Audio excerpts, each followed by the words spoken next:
let's face it, these days if you want an average life, you're going to have to be an above average person, right? If you want an above average life, you're going to have to be an extraordinary person, right? All around the world things are getting more expensive, so you know, luxuries are getting more expensive, day-to-day things are getting more expensive, you know, apples are getting more expensive, bread and milk, etc. You get the point, right?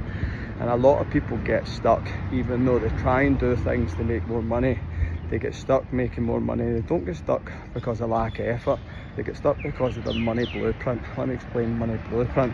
Money blueprint is limitations that we have inside our heads for what we truly, innerly, if that's even a word, believe that we are worth and we are capable of making. And that's a lot to do with what you've been exposed to, right? As a young lad, I was never exposed to millionaires or people that ran companies. I didn't even know what entrepreneurship meant, right? And I had these limitations. My goal in life was to make £150,000 a year, which was funny because the richest person I knew was my dad, and my dad made around about that. He worked in oil, he was a tradie, you know, so that was my goal, and that's what I thought someone like me was capable of doing. But then when you start to get exposed to people who make more money, now what I mean by exposed is not on social media. Exposure doesn't mean that, you know, you watch somebody on YouTube, TikTok or Instagram, right?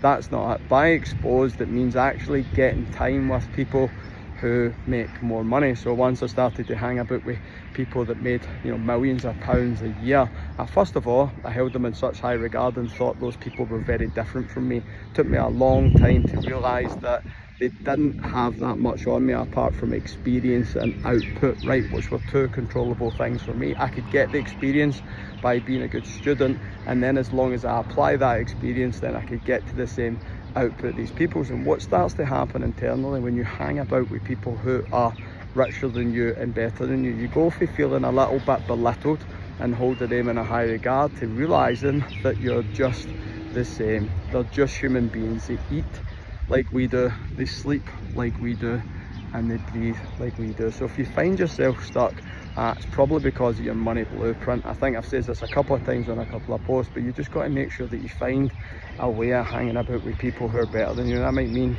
going to nicer restaurants, it might mean spending a wee bit extra money. We means little, by the way, for anybody who's not Scottish.